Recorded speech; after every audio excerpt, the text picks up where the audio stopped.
Hello my friends and welcome back. It's Monday. You know what that means? That means we're gonna start playing the surviving game again. We're gonna survive this whole week, I promise you that. We begin with very good news to pump you up for the week. It comes from Canada. I have a lot of respect for these people, Canadian people, the nation. Canada has finally approved on sending 80,000 decommissioned air-to-ground rockets to Ukraine. And you know, it's very personal to me because when I was doing my North American tour, United States and Canada, I spoke to 2 members of parliament in Canada and 1 senator. They all mentioned this. Canada has been wrestling with this, trying to send these missiles or rockets to Ukraine for months actually, and now the decision finally came through. 80,000. Now they have been decommissioned from 2001, so they're already 20 years sitting in a warehouse waiting for their decommissioning process, well, the process where they're being destroyed. Well, now it doesn't happen. They're going to Ukraine, and believe me, Ukraine can turn them into something beautiful. Presents for the Russians. Now 80,000 is such a big number that we really need to go into what is this CRV-7 rocket or Canadian Rocket Vehicle number 7. I'll read you a short description so we all know what we're talking about. It's a 2.75 inch or 70 millimeter folding fin ground attack rocket produced by Bristol Aerospace in Winnipeg, Manitoba. Damn, what a name! You have names like that in Canada?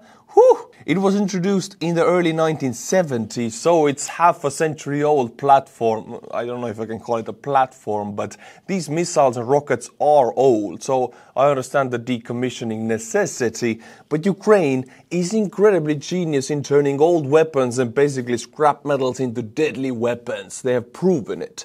Even if they cannot use them as rockets anymore, they will take the explosives out and the engine parts or whatever parts they have in them out and turn them into munitions for drones. So these 80,000 will be liberating Ukraine, one knocked out cold occupier at a time. And this is done by the Canadian nation. Thank you, Canada. The CRV-7 remains one of the most powerful air-to-ground attack rockets to this day, half a century later, and has slowly become the de facto standard for Western aligned forces outside the United States. Beginning in 2021, 83,300 stored Canadian CRV-7s are slated for disposal, having been removed from service from 2005 to 2007. Not 2001, like I said, 2005 to 7, so about 15 years they have been sitting in the warehouses waiting for their fate. And now their fate is sealed. It's in Ukraine. Bada bim, bada boom. Out of those 80,000, only 8,000, so 10 times less, 8,000 rockets have functioning warheads, while the remainder could be used for parts and modification. Now, I am very excited to see what Ukraine turns them into. It's gonna be something beautiful. I'll keep you posted on this. My friends, when looking at news on the Russo-Ukrainian war, both sides have their agendas to push. This is why I bring you Ground News, the #1 news comparison site in the world. Ukraine claims responsibility for Russian railway bridge blast. Let's see how Ground News distributes this news. We get the coverage details. Total news sources 83, so it's popular news. My friends, and if you want all of these features from Ground News, subscribe through my link in the description below for less than $1 a month, or get 30% off unlimited access today. And also we can see now the bias distribution with colors. The left is blue, right is red, center is white. This gives us a very clear visual idea of how the big publications post this. But also, and finally, you can actually see the publication location. Check out Ground News at ground.news/Artur. And subscribe for less than $1 per month, or get 30% off the Vantage subscription. Thank you, Ground News, for sponsoring this video. It's only Monday, my friends, and you know I'm talking about the surviving game of this week, but you know what already failed to survive even the first day of the week? My respect for the Pope. Yes, the Pope. He messed up. I'll bring you into the loop. The Pope is under a lot of criticism after preaching Ukraine towards making peace with Russia. I've said it many times, it's not about peace anymore. It's about victory. It's about survival.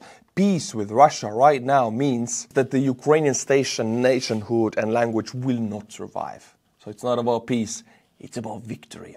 So now the Pope comes in and is like, make peace. God, praise to the Lord. You cannot do that. Pope Francis asking Ukraine to raise the white flag and surrender. As the old saying goes, if you are neutral in situation of injustice, you have chosen the side of the oppressor. And I've said this on my channel many times. Every neutral country in the Western world right now about the Ukrainian war is choosing to enable the Russians. Being neutral right now benefits more the Russians than the Ukrainians, so they're choosing, not knowingly, the Russian side. So in my eyes, neutrality is a weakness and enabling the terrorists and the occupiers. So don't be neutral. But it wasn't always like that. Pope Francis had some good plus points in my eyes when the war began, because when the full-scale invasion started, Pope Francis condemned it several times, but for some reason his tone has changed in 2023. Since then, he has given several surprising, shameful comments, including some questioning who fueled the war and some praising Russia's imperial past. Now he has asked Ukraine to raise the white flag and negotiate before things get worse. Now, negotiations with Russians, do you know what it means? For Europeans or for Americans, we speak the same language. Negotiation means you're diplomatic, means you're wise and smart, and you can do things with words. You don't negotiate with Russians. They speak a different language. They speak the language of force and power and strength. Words are weakness in that world. If you come with words, they would just eat you. So, Pope Francis, I hate to tell you this, if you're watching, you're weak. You gotta show strength. Now, and to end this point, I'll say this once more, that anyone in the world right now who wants A, peace in Ukraine, or B, negotiations with Russia, or C, a ceasefire, is enabling Russia. Unknowingly, they're useful idiots for Putin. The only thing for Ukraine to want right now is victory, because if you want peace, being in the West and thinking you are for world peace and let's not kill children anymore, let's make peace, you don't know what you want. You don't know Russians. You don't know how this game works. With Russians, peace means another war in 20 years. It has always been like that. We know this because we have been living next to them for centuries, for millennia actually.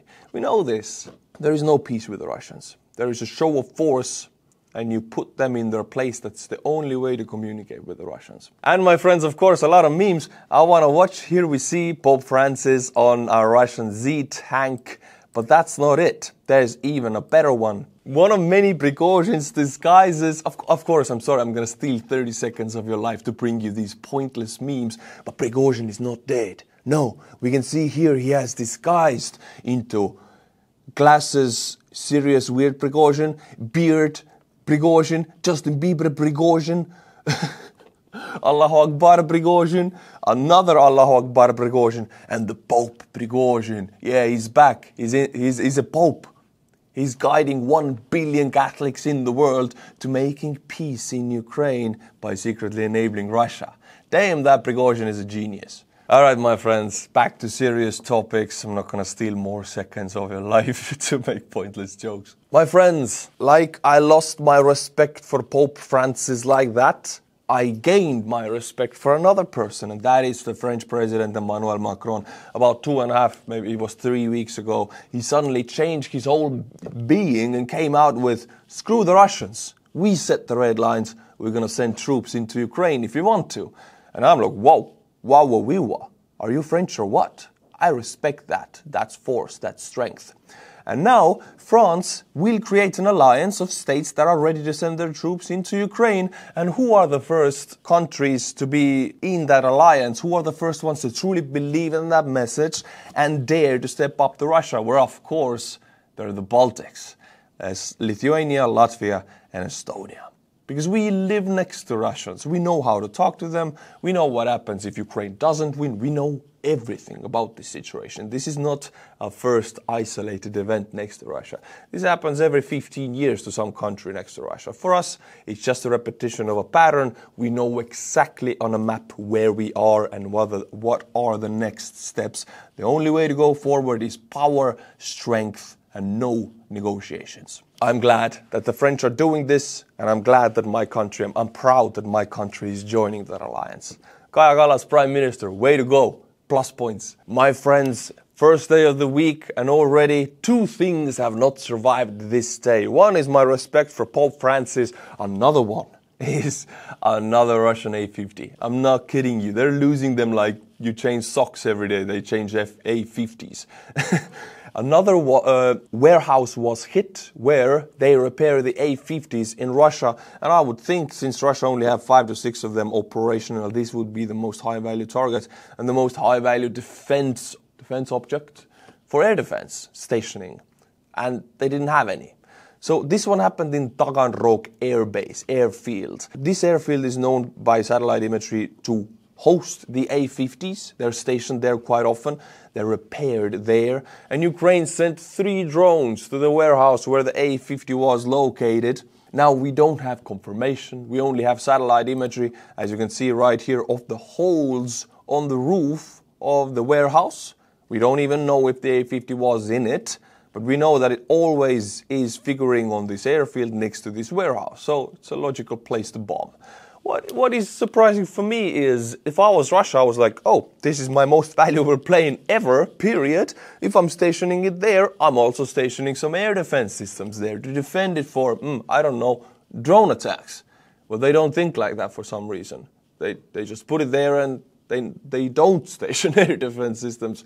So Ukraine just attacked it. I'll also read you some analysis by Anton Heroshenko, because he's just a beast of a man if it comes to analyzing things. The imagery confirms the damage to the facility.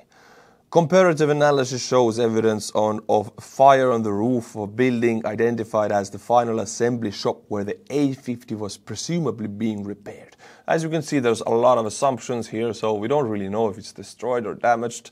But it still shows that Ukraine is able to attack with impunity such high-value targets, and Russians really cannot do anything about it. It is noted that the roof of the building had been hit. The power of the drones would have been sufficient to damage the equipment and aircraft inside. It is noteworthy that the A50 is absent from the March 8th and 9th images, leaving it unclear as to its presence on the airfield during the operation. There is also no visual indication of a significant fire inside the hangar, making it difficult to assess the extent of the damage. So, we don't know if it's destroyed or damaged, but the fact that this place is hit at all with drones, which should be shot down, it's the most expensive plane that Russia has. I cannot fathom my head around the fact that they don't defend them. Now, my friends, we go back to the attacking of the Russian Black Sea Fleet patrol ship Sergey Kotov. Now, okay, we all know it's attacked, bada bim, bada boom, it goes up in flames, it's now a submarine, everybody has seen the footage. But what is noteworthy is that now it turned out that Russian sailors on a civilian ship saw the Ukrainian drones way before. They saw these drones on the eastern part of the Black Sea, the Ukrainian coast area of the Black Sea, which gives us a very interesting fact that these drones had to travel about 700 kilometers or about 20 to 24 hours even before they reach Sergey Kotov. That means the whole operation for SBU with the guys with the glasses, goggles, traveling with these drones, because you need an operator for these drones. They're not like Shaheds who just follow the target. You need to operate them live. They sat around the table for 24 hours with the goggles, just driving the sea drones, sea babies, or Makura V5s were actually 24 hours later, tired, 7 cups of coffee in, you haven't slept, and then you see the ship Sergey Kotov. You're very tired, you don't understand what's going on, you strike it exactly 3 times and it goes into a submarine. Beautiful operation, beautiful. You know what else it tells us? It tells us that Russia doesn't have any capabilities to have even recon information or ability to stop Ukrainian drones from traveling a whole day across the Black Sea. across the open sea, which is supposed to be a Russian dominion because they have the biggest fleet of that sea, but they cannot do anything. They cannot sail their fleet, they lose it immediately. They didn't notice these drones with their military vessels or aircraft. Only civilians noticed them. And the fact that Ukrainians are able to travel 24 hours, 700 kilometers with such small drones and still sink a ship, it's crazy. It's insane. And I love it. It's beautiful. Now, what does it mean? What has happened after that hit? Well, since March 5th, Russia has not brought warships to the Black Sea. So that is already 6 days, a whole week almost. There is not a single Russian military vessel outside of Russian ports. Now that is only done because of Ukrainian marine drones. And in addition to that, Ukraine is with impunity able to just use their ports for grain exports. So not only they are able to get money from grain exports, but they're also able to push all of the Russian Black Sea into its ports, making it unusable, rendering those tens, if not hundreds of billions of assets in that military weapon as a whole fleet, rendering it useless. Beautiful. Just mwah, mwah, mwah. I love it. My friends, we'll go to the Russian region of Khanty-Mansi autonomous region. And autonomous, you can forget about that. Russia calls it an autonomous. It's not really autonomous at all because they're all under occupation. Why do I say this? Because Khanty and Mansi both are Finno-Ugric nations. Finno-Ugric language group out of the language tree, not connected to Slavic languages in any way, a whole other language group like Estonian and Finnish. Now these are occupied by the Russians and they could have their own country if there was no Russian occupation or imperialism. Well, that's not really connected to the topic. What really happened is a huge kaboom explosion. A gas pipeline exploded in a magnificent way. It's just a huge fireball.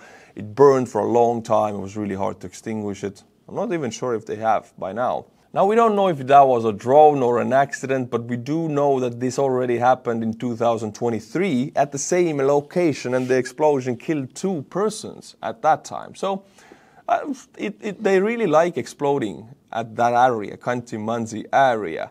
And as Ukraine has been attacking Russian oil refineries, cutting Russian export revenues by a big amount, these gas pipeline explosions do the same. If it's a sabotage or it's a drone attack, it doesn't really matter. It's big fire and big money goes to waste for Russia. Beautiful. There's a lot of beautiful stuff in this video. Now, while we're on the topic of Russia burning, I'll just bring you another burning place in Russia. It's pretty. Big Black Bavovna, St. Petersburg, Russia. Putin was the vice mayor of St. Petersburg. And my grandfather at that time was a lot higher than Putin was. He was like advisory to the president, and he was also at the head of the Estonian railway, which was connected to East and West transit through Estonia, which was very big at the time. So he met with Putin, just another diplomat from St. Petersburg at the time, and they just have a photo. My grandfather, huge dude, like 150 kilograms. What is that? 250 pounds, something like that. Huge guy. Like, I'm 6'4", he was bigger than me, a lot bigger. As shaking hands with the tiny Putin. So yeah, my grandfather has met him. Such a weird world. Anyway, going back to the topic of St. Petersburg. Today, a hangar is on fire at Lomonosovsky district, Volkonskoye Highway 4, located at the address of Yuzhnaya Neftobaza, an oil and natural gas company.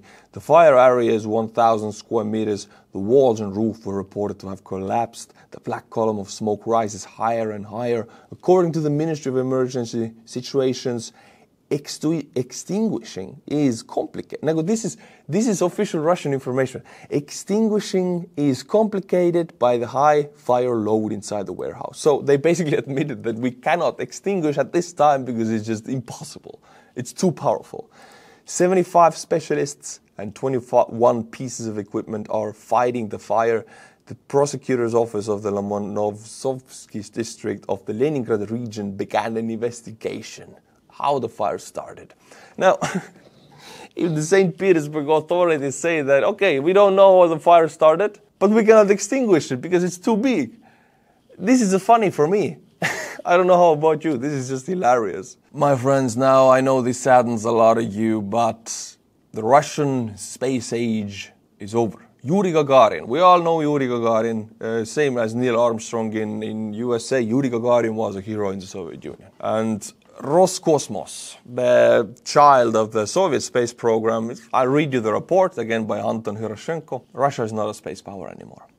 Russia has lost 90% of orders for launching satellites into space because of the war. Since starting the full-scale invasion, Russia has lost orders from other countries. American astrophysicist Jonathan McDowell has calculated that total satellite launch orders for European and other countries have collapsed by 90% in the past 2 years. Previously, Europeans often sent their satellites on Russian rockets, and in 2021 there were 35 contracts for such service. So Russia was deep in European satellite necessity. They were the ones transporting them into space, and they were one of the cheapest ones to do so. So everybody loved them. Just send your satellites to Russia, they will send them into space, and you pay them a lot of money. Everybody did it. A year later, Russia reduced its number to 2, slashed it in 2 by half. And in 2023, it amounted to 3 contracts only. As a result, the United States remained the only superpower in space. Launch contract tripled to more than 320. So Russia lost 90% and the United States tripled their orders from worldwide satellite launches to space. So well done, USA. And smaller players, including India and China, are now expanding their presence at Russia's expense. Now, Roscosmos, which is Russian Cosmos, Roscosmos is a private company in Russia, which is state-controlled, pretty much. They do get a lot of state subsidies, a lot of it. But they do also made, in the past, a lot of money from Europeans and all over the world who wanted to launch their satellites. Well, now this is not happening, so the only way they can survive is when Putin coughs a lot of money at them. A lot. We're talking about billions of dollars. Now, if he wants to do that, he has to take away from war. I don't think he wants to take away from war expenses. So, Russia is not a space age anymore. My friends, only one word for you. I remember the war started 2022, 24th of February. I have seen this 5 times already. February, immediately after that, Rasputitsa started. Then at autumn, November, again Rasputitsa. Then March, again Rasputitsa. And now again we are at March at 24, again the mud and rain season. What does it mean? We only hear it when we watch history videos of the Third Reich penetrating into the Soviet Union and their tanks being stuck in the mud. Well, this is what it looks like. This is a captured Russian T-90. So, one of the best Russian tanks. Not really. That's a good joke for you, my friends. Yeah, Ukrainians are stuck in the mud with it. As you can see, it's really bad. You get it stuck, it's almost impossible to get it out. And if you do get it out, there's a lot of cleaning to be made, because that mud really penetrates everything. It really clogs things up. I think they'll get it out in the end, but it's quite difficult to move over the fields right now for Ukrainians and for Russians. So of course benefits the defending side a bit more.